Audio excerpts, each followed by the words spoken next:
오늘 여러분에게 말씀드릴 제목은 십자가와 부활인데, 마태복음 16장에 보면 예수님께서 공생의 말기에 제자들을 이끌고 가이사랴 빌립보 지역으로 갑니다.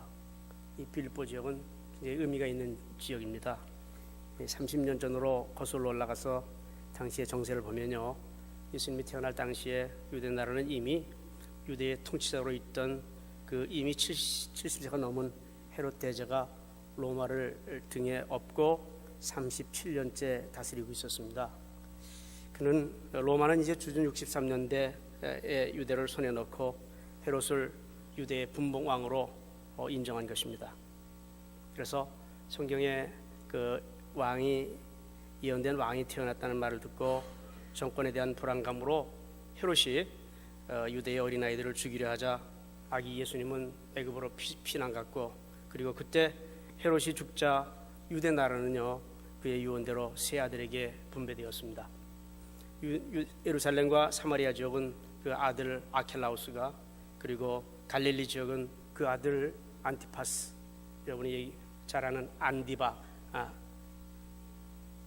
또는 그 북쪽의 골란 지역은 유대의 미인 클레오파트라로부터 낳은 빌립, 이렇게 다스리도록 유대 조그만 나라지만 이 셋이 통치했습니다.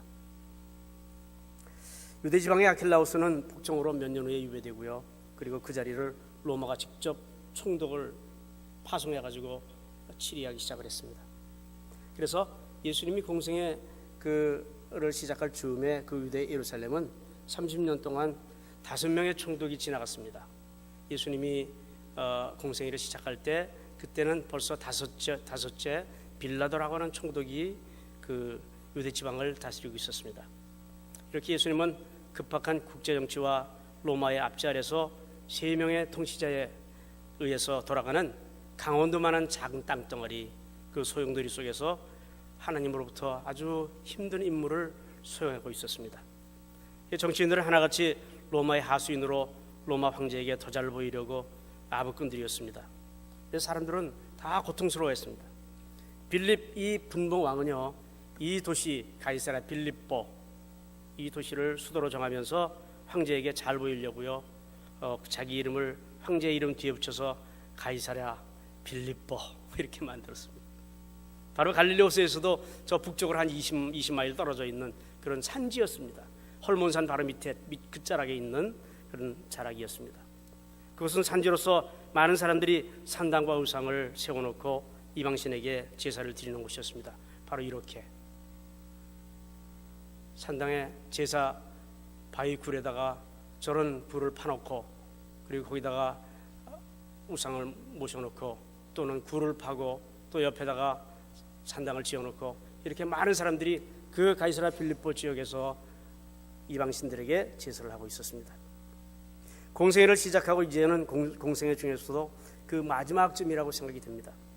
이제 마태복음 16장을 보게 되면요, 주님은 제자들을 이끌고 바로 그 우상이 난무하는 산간 지역으로 들어갑니다. 20마일이나 있는 그 산간 지역으로 들어갑니다. 거기에서 그 지역에서 예수님은 제자들에게 묻습니다. 사람들이 나를 누구라 하느냐? 사실 제자들도 예수가 누군지 확실히 모르는 상황이었으니까 사람들이 세례 요한, 엘리야, 예레미야 뭐 등등 이렇게, 또는 선지자 이렇게 말합니다. 사실 주님은 사람들이 무엇이라고 하는 건 상관없습니다. 거기에 연연하지 않습니다. 제자들이 예수 그리스도를 누구냐라고 말하는 데 관심이 있습니다. 왜? 예수님은 제자들을 제자화하는 것이 중요했기 때문에 그렇습니다. 예수님 다시 제자들에게 묻습니다. 너희는 나를 누구로 보느냐 도대체? 자신이 누구인가 이제 알려줄 때가 됐다, 그 말입니다. 그 의도성 분명히 알 수 있는 것입니다. 베드로가 대답하죠. 여러분이 알듯이 주는 그리스도시요 살아계신 하나님의 아들입니다. 이제까지 제자들도 세상 사람들도 스승이나 또는 현명한 사람 정도로 알던 그분이 이제 구약에서 예언된, 구약에서 보내주시기로 이스라엘과 온 세계를 구원하시기 위한 그 예언자 메시아로 왔다고 하는 사실을 베드로가 고백하는 것입니다. 구원자로 왔다, 그분이 하나님의 아들이라고 하는 사실을 베드로가 고백하는 것입니다. 예수님은 그 베드로의 고백에 대한 최고의 칭찬하십니다. 그리고 이 믿음의 고백 위에 내 교회를 세우겠다, 내 교회를 세우겠다. 마태복음에 최초로 등장하면서 복음서에 어디에서도 나타나지 않는 이 교회에 대한 언급이었습니다. 교회는 어둠의 권세가 이기지도 못하는 하늘을 향한 지상의 초소라고 말씀하는 것입니다. 음부의 권세가 이기지 못하리라, 이 교회를 이기지 못하리라. 그런데 그 베드로의 고백을 기점으로 중요한 포인트가 마태복음 16장 21절에 있습니다. 이때로부터 예수 그리스도께서 자기가 예루살렘에 올라가 장로들과 대제사장들과 서기관들에게 많은 고난받고 죽임당하고 3일에 살아날 것이다, 이렇게 말씀하십니다. 이때로부터 비로소 그 말은 그 상황이 허락되어 있지 않았던 긴박한 또 중요한 그 상황이 존재했단 말입니다. 그 상황이 무엇입니까? 주님이 마음에 품었던 그것을 얘기했을 때 일어날 수 있는 동요, 일어날 수 있는 그 상황, 그것을 말하고 있습니다. 그것을 주님은 품고 있었던 것입니다. 어떤 상황이 허락했을 때 나는 이것을 분명히 얘기하리라 말씀했던 것입니다. 사실 세례요한이 요한 1장 29절에서 이렇게 말한 적 있죠. 보라, 세상 죄를 지고 가는 하나님의 어린 양이로다. 그렇게 세례요한이 했음에도 불구하고, 그 외침 가운데 이미 주님의 길이 제시되고 있음에도 불구하고 사람들은 그것이 무엇을 의미하는지 알아차리지 못했던 것입니다. 이제 예수님께서 바야흐로 정확히 그 얘기를 할 때가 되었다, 그 말입니다. 연결시켜보면 예수님께서 교회를 세워야 하겠는데 그 교회를 세우기 위해서 제자들의 성숙함이 필요했고, 그 교회를 세우기 위해서 예수님의 죽음이 필요했다, 그것입니다. 그러면서 여기 십자가와 부활을 동시에 말씀하는 것입니다. 죽임당하겠다, 뭡니까? 죽겠다, 십자가를 말씀하는 것입니다. 그리고 부활하겠다, 그것입니다. 그렇게 교회는 예수님의 십자가 위에 세워졌습니다. 그리스도가 세상에 오신 것은 나의 죄를 위해서 십자가 지시기 위해서 오신 것입니다. 이사야는 예수님 탄생 600년 전에 이미 그 십자가를 예언했습니다.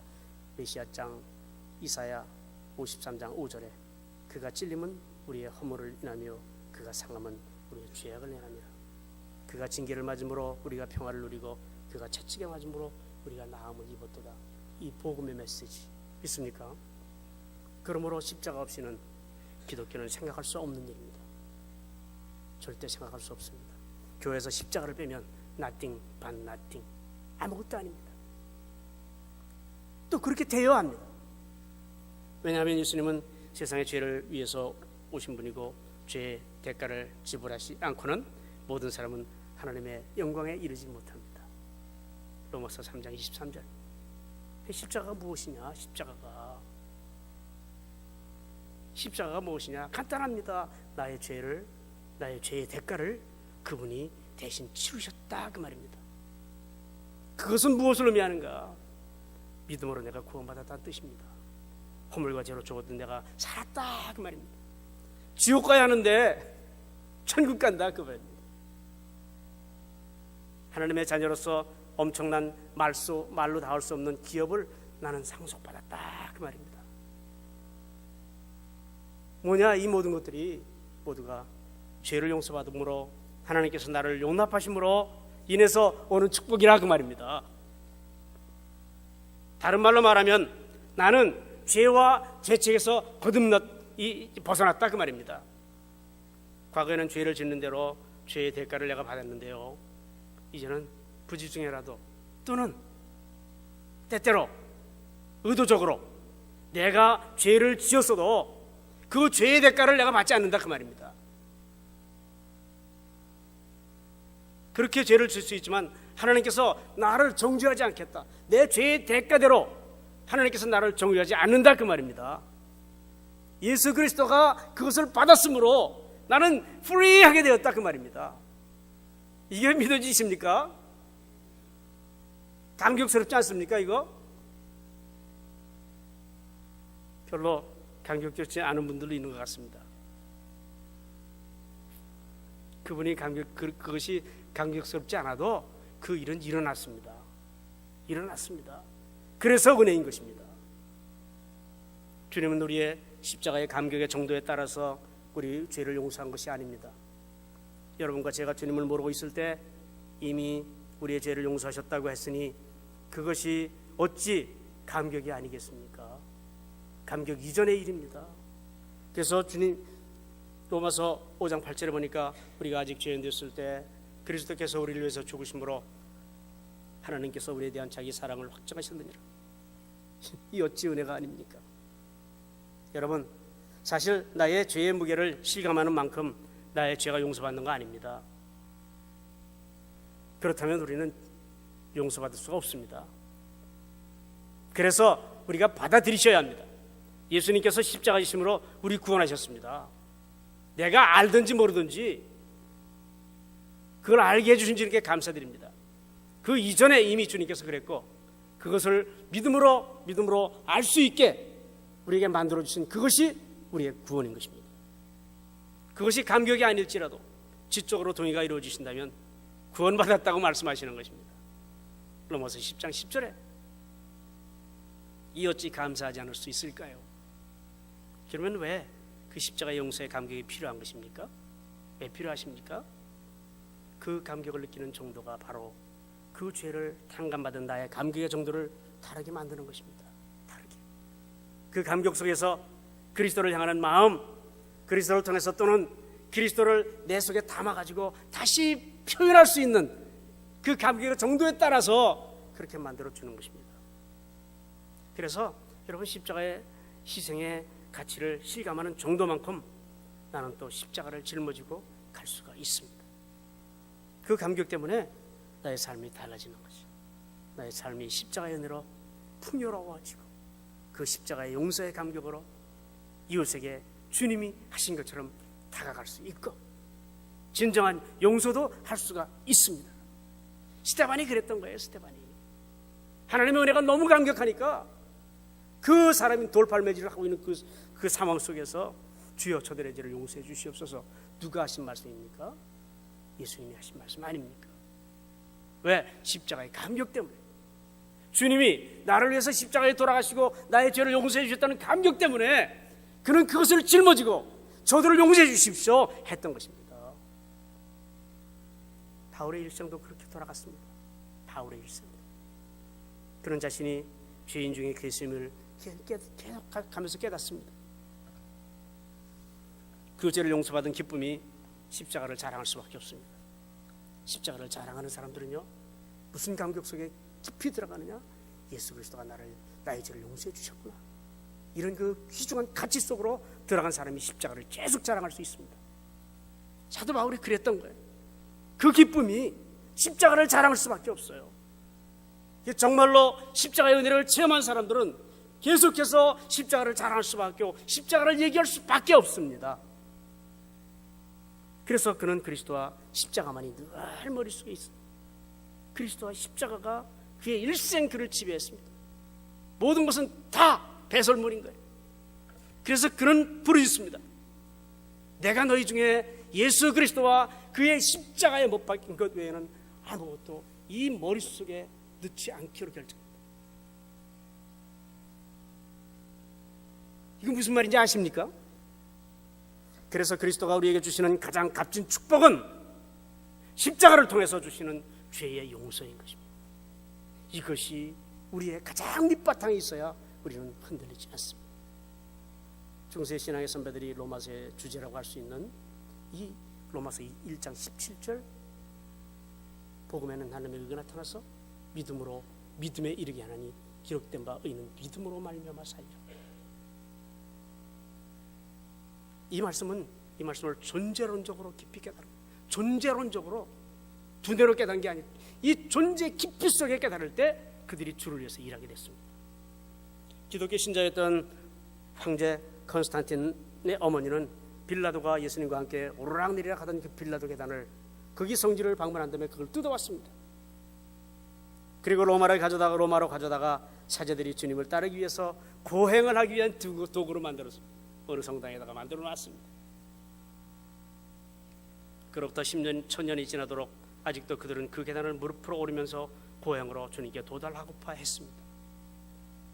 종교개혁자 루터도요 예외가 아니었던 것 같습니다. 전생에 의하면 교회의 사제였던 루터도 이 계단을 오르다가 계속 오르다가 어느 날 갑자기 로마서 1장 17절이 깨달아졌습니다. 복음에는 하나님의 의가 나타나서 믿음으로 믿음에 이르게 하나니 기록된 바 오이는 믿음으로 말미암아 살리라. 고향으로 사는 것이 아니라 주에게 가기 위해서 고향을 하는 것이 아니라 믿음이구나 하는 것을 깨달았습니다. 그래서 그는 거기 오르는 그것을 오르기를 그쳤고 고행을 통해서 의로움에 도달하는 것이 아니라 하나님께서 예수 그리스도의 십자가의 희생을 통해서 우리의 대를 대속해 주셨구나, 그렇게 해주셨구나, 그 희생으로 죄를 씻음으로 우리를 의롭게 하시고 그 사실을 입으로 시인해서 구원받고 마음으로 믿고 의에 이른다 하는 것을 깨달았습니다. 그래서 보면 믿음이 생기는 거예요. 그게 증거입니다. 중세 교회 지도자들이 모두 로마서가 말하는 이 이신칭의 믿음의 교리를 가슴으로 깨달으면서 자유를 얻고 그리고 강하게 하나님의 쓰임을 받았습니다. 어거스틴, 루터, 존 웨슬레 다 모두 그런 사람이 이 로마서에서 깨졌습니다. 로마서에서. 여러분, 우리가 예수를 믿는다는 것은 오병이의 기적으로 우리들의 먹을 것을 해결해 주시는 그러한 분으로, 그래서 그분을 왕으로 모시는 그런 정도가 아니라 허물과 죄로 죽었던 우리를 생명으로 살리시고 자신의 생명을 주시려고 오신 그 십자가 사랑의 감격을 느끼는 거예요. 십자가 사랑의 그 감격 속으로 들어가 그것을 믿는 믿음, 그 십자가의 사랑이 내 가슴을 그냥 점유해가지고 그분이 믿어지는 그 믿음이 핵심이어야 합니다. 그러한 믿음만이 절대로 흔들리지 않습니다. 그러한 믿음만이 그 은혜에 감격해서 그리스도의 삶을 그려내고 그리고 그 그리스도의 삶을 살아낼 수 있는 그런 원동력을 주게 되는 것입니다. 그게 바로 십자가의 은혜인 것입니다. 그리스도의 부활은 무엇이냐?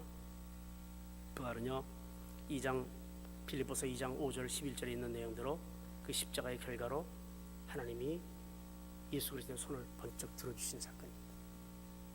빌립보서 2장 여러분 잘 아시는 5절부터 11절에 보면요, 거기에 보니까 일부를 보면 하나님께서 예수 그리스도께서 그 하늘의 보좌를 버리시고 사람의 모양으로 나타나셨습니다. 어디까지 가셨느냐? 낮추고 어디까지? 십자가까지 가셨습니다. 십자가까지 죽었습니다. 그랬더니 하나님이 그것을 의로 여기시고 그를 들어주셨습니다. 어디까지 들으셨습니까? 저 지극히 꼭대기까지 모든 이름 위에 뛰어난 이름을 주셔서 하늘에 있는 자들, 땅에 있는 자들, 땅 아래에 있는 자들 모든 무릎을 예수의 무릎에 꿇게 만들어 주셨습니다. 예수님이 십자가에 지시니까 하나님이 그것을 인정하시고 그를 들어주신 사건이 뭐냐 했더니 부활 사건입니다. 하나님께서 십자가를 향하여 그리스도의 십자가 옳았음을 손들어 주시는 그런 사건이죠. 그래서 보면 십자가와 부활은 서로 맞물려 갑니다. 십자가 없이는 부활이 서지 않고 또 부활 없으면 이 십자가가 십자가 되지 않습니다. 십자가의 가치가 드러나는 것이 뭐냐? 십자가와 부활 같이 가는 것입니다. 오늘 제가 본문 6장 5절을 봤습니다만 만일 바로 그것이 그런 것을 말하고 있는 것입니다. 만일 우리가 그의 죽으심을 본받아 연합한 자가 되었으면 또한 그의 부활을 본받아 연합한 자가 되리라. 맞물려가는 것입니다. 여러분, 우리의 신앙인들이 바로 이런 것을 바라보고 갔습니다. 선조들이 바로 이런 것을 가지고 묵묵히 삶을 이겨갔습니다. 아브라함도 이삭을 바칠 때 무슨 신앙이냐? 바로 그런 부활 신앙이었습니다. 아브라함이 큰 시험이었습니다. 이게 테스트였습니다. 그런데 믿음으로 이삭을 드렸습니다. 무엇을 믿었느냐 했더니 바로 부활을 믿은 거예요. 부활하실 것이다, 이것을 믿은 것입니다. 능히 죽은 가운데서 다시 살리실 줄로 생각한지라 부활신앙이었습니다. 그러면 아브라함만 그러느냐? 아닙니다. 그 선배들, 우리 믿음의 선배들이 모두 다 부활신앙 가졌습니다. 히브리서 11장 16절이 그것을 말하고 있습니다. 저희가 이제는 더 나은 본향을 사모하니 뭡니까? 부활신앙입니다. 어떤 이들은 더 좋은 뭘 얻고자? 부활을 얻고자 악청을 받되 구차히 면하지 아니했어요. 이것이 부활신앙이에요. 그 이하를 보니까 희롱받기도 하고 채찍질 받기도 하고 결박당하고 옥살이하고 돌에 맞기도 하고 톱으로 켜기도 하고요. 시험을 받기도 하고 칼침도 맞아. 궁핍한 곳에 환난 가운데 학대 가운데 뭡니까 이것이? 이 세상을 향하여 우리가 십자가의 그 사랑에 감격합니다. 하나님께서 나를 구원시켰다는 그 십자가에 감격해서 그것이 넘쳐 흘러. 그래서 우리의 깊은 곳에 뭐가 들어오냐? 나는 이 믿음으로 사는데 나는 부활하리라. 부활의 신앙인 것입니다. 누가 이런 사람을 감당할 수 있겠습니까? 누가 이런 사람을 감당할 게 있습니까? 히브리서 11장 38절 세상이 감당하지 못하다. 그래서 이러한 사람들은 누구로 인해서 감격하느냐 했더니 주로 인해서 감격합니다. 예수 그리스도로 인해서 감격합니다.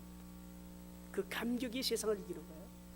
감격이 세상을 극복할 수 있는 것입니다. 이러한 모든 고난을 넉넉히 이길 수 있는 것이 뭐냐 했더니 차로차로 부활을 얻고자 하여 악청을 구차히 면치 않는다. 여러분, 우리가 믿는 주 예수 그리스도는 우리 인생의 일부분이 아닙니다. 우리들의 전부이고 그분 한 분이면 우리는 충분합니다. 믿습니까? 이것을 우리가 진정으로 고백할 수 있다면 그리스도 한 분으로 충분합니다 라고 우리의 신앙으로 진정으로 고백할 수 있다면 그것이 큰 은혜입니다. 이 부활의 아침에 우리 함께 잠시 눈을 감으시고 한번 생각해 보시겠습니다.